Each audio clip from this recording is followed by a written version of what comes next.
All right, it is Wednesday as of this video. Friday, M-Wave 2024. I'll be heading down there to see a lot of you guys, see a lot of the vendors, a lot of cool home theater setups, demos, new speakers potentially. M-Wave 2024 Midwest AV Experience. I am super excited. I'll be driving down there on Friday morning from Kentucky. It's about an 8-hour drive. So it's going to be a long one, but we're going to get there, and we're bringing the Lexus, so we're going to have the sound system in there, so that's going to be fun. I can't wait to see a lot of you guys. Can't wait to experience something like this. Haven't really done anything quite like this before, so I'm just as excited as you are, so I'm hoping to see you there. Leave a comment down below. Let me know if you're going to M-Wave 2024 in Kansas City, Missouri. It's going to be a good time. Cannot wait to see you guys and hang out with everybody. It's going to be a great time. So, since we're in this home theater feel, since we're doing a lot of home theater stuff, I want to talk about my Anthem AVM 70 that I've had for over 3.5 years. I was an early adopter. I decided to throw my hard-earned cash at a processor that was half-baked in the oven, not quite ready, pulled it out a little too soon. And so I went through all the bugs and the beta testing and this, that, and the other, and now I'm here 3.5 years later. Is it worth buying an Anthem AVM 70, AVM 90, MRX 11, whatever? Is it worth it now in 2024 versus a lot of other competitors like Monoprice and Emotiva, things of that nature? Well, let's just talk about it. First, I really enjoy my AVM 70 more now than I did back 3.5 years ago. Of course, a lot of that is because there's been a lot of software changes, updates, a couple of things that have been different, things that are being added to it. 8K, for example, Rune is coming soon, hopefully. It's been 3.5 years for that. But moving it into a dedicated home theater has really played a crucial role in getting the most out of my AVM 70 that my small living room apartment home theater couldn't do for me. I still had the exact same speakers, the same amplifiers, the same everything. I just moved it into a better placed room than what I had in my apartment, and it's really brought out what the Anthem can do. Again, it doesn't matter how good your preprocessor is if the room itself isn't well done. So bringing my Anthem AVM 70 into a room really brought out the good in the room correction and the microphone and just the tools that Anthem gives you inside their preprocessors and their AV receivers. So I will say this: if you're looking for maybe an AVM 70, AVM 90, MRX, it's worth making sure that you have the pieces to go with it. AVM 70 can do a lot, but make sure you get good speakers to go with it, get good cables, place things correctly, treat your room. You really get the most out of your equipment when all the complementary pieces are complementary, if that makes any sense. So moving my AVM 70 out of a very small apartment home theater into a little bit bigger space, or maybe a better situated space, really brought out the $3,900 that it cost me to have it. So really happy with that.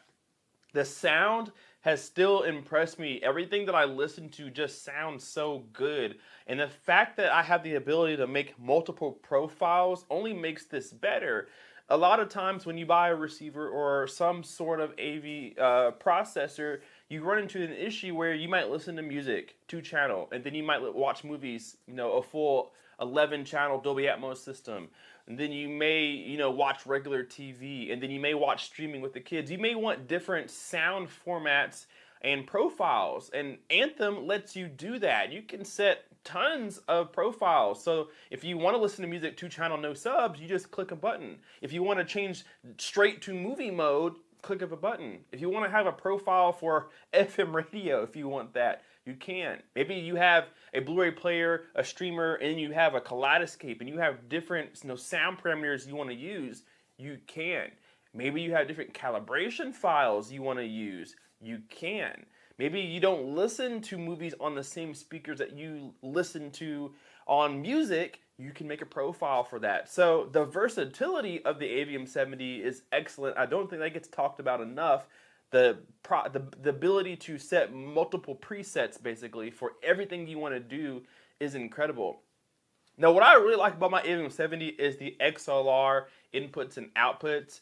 I really didn't mess with XLR cables prior to the AVM 70, but I really don't listen to anything any other way. I have my subs hooked up via XLR. I have all my speakers going to the amplifiers via XLR. It's great. I love that kind of connection. It feels secure. It's a thick cable.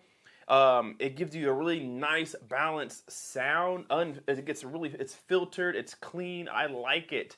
And it's color coded too. So all my speakers have a certain color wire so I know where things go.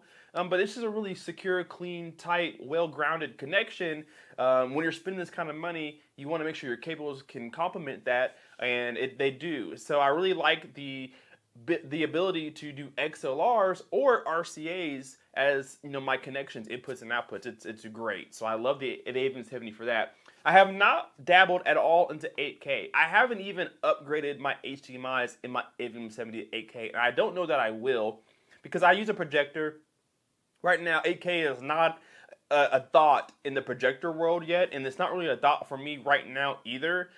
Because there's not enough content to support that. Now, of course, when I do look for another AVM product or something, I'm going to want 8K because now at this point we're probably having TVs that are 8K ready. More of them will be. Blu-ray players, maybe your Kaleidoscope will support 8K. Maybe we'll get content streaming at that speed. I don't know, but the next thing that I look for I will want 8K in it, 8K gaming, so on and so forth. But right now, I don't find it necessary. 4K has done everything I need it to do. I have no handshake issues with everything.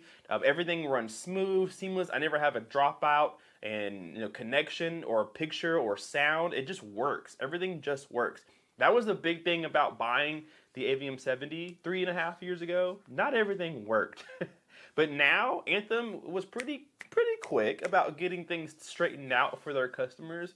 And I have a solid machine that really does not, knock on wood, doesn't have any issues. I have not complained about it. It doesn't freeze on me. It updates itself like it's supposed to. I get automatic updates for the room correction. It's been great for me. It's very easy to learn. There's a lot in it, but it's actually easy to get yourself around it to the point where even my girlfriend can walk into the movie room and turn it on, go to what she wants to watch, and knows how to turn it off, turn it up, turn it down, change inputs. It's all simple, at least simple enough for even the average Joe to get around it. And then if you want to go nerdy about it, then there is that space for you too. So it's actually really versatile as far as who can use it, and it just works. So I really appreciate that. Again, I still have complaints with what was promised on the box when I bought it. There's no room ready. There's none of that. And then it's not 8K ready. Mine wasn't. And I didn't upgrade because one, I don't use it, but two, it's a $500 upgrade, which makes it $500 more than a new one if I just waited to buy the 8K ready version, if that makes any sense. So any early adopters who want their 8K boards have to send in their AVM 70 for some odd amount of weeks, pay $500 to do that, and I think you have to pay for shipping and the upgrade, and then you got to wait for them, put it all in, and give it back. And for me personally, I use my equipment too much to be without it for 7-8 weeks or whatever. I don't know how long it's going to take. I do reviews, right? So I need my equipment, and I just don't want to go without it for that long in general because I use it. My girlfriend uses it. So that's also a reason why I haven't upgraded. But I wish that anybody who bought it under a certain time frame, maybe between February of 2021 when it came out to right before 8K released, they should say, hey, I noticed that you bought your AVM 70 at this time period. Here's a free upgrade for you. If you send it in to us, we'll do that for you. I would have loved to seen that because at the end of the day, I'm paying $500 more for an 8K board that everybody else didn't have to pay. And I was on the bandwagon from the day one, if that makes any sense. So, I don't know. I'm kind of bitter about it. I say it in all of my review videos of the Anthem. But other than that, it's been really good. Getting through the menus is easy. I've learned it all. Anthem room correction's been fantastic. I use it all the time. I go in and make changes all the time, play around, look at graphs, show graphs to you guys. It's awesome for reviews. I can go into AVM 70, open up the graph, show you how speakers are doing in my room. It's been great. And at the end of the day, it sounds absolutely phenomenal. And that's why I put it above the competition. I don't think that anything sounds better than the AVM 70 at the same price point. I think for $4,000, it is the only preprocessor that you should be considering. If you're going to spend less than that, then fine. There are options less than this, but if you have $4,000 in your account going towards a piece of equipment, the AVM 70 should be the only one you're going to get. Or maybe save a couple more grand, get the AVM 90 for a couple more features. But if you want to go above that, if you want to get a better sound, now you're talking Trinom and things like that, and that's tons more money. That's way, I'm not there yet, right? But I don't think anything at the price point can beat it. Room correction, simplicity if you want it to be. If you don't want it to be, it has a nerdy mode too. The app you can use to not only control the AVM 70, but you can also use it to calibrate the AVM 70. If you don't have a mic, you can get in there and do a remote room correction. It's cool. So I personally think it's the best thing on the market still, but I'm keeping my eye on other competitors, because when you're at the top, the hunter becomes the hunted. So things will get better than the AVM 70, and then when that day comes, I'll be doing reviews on it to see what I think about it. So overall, 3.5 years later, is the AVM 70 still worth it? I highly think so, until something else better comes out. Until then, AVM 70 is king. Anyway, guys, hope to see you at M-Wave on Friday, Saturday, and Sunday. It's a full 3-day weekend event. I will be there all 3 days. Super excited to get down there to Missouri. Little road trip for me. I am taking vacation from work to be there, so it's going to be great. Hope to see you guys soon. Leave me a comment down below. Let me know if you guys are going to M-Wave, and if you are, make sure you come and say hello. Otherwise, thank you so much for watching. Hit the like button, subscribe if you're not already, and we will see you in the next video. K-Pace Guy out. Peace.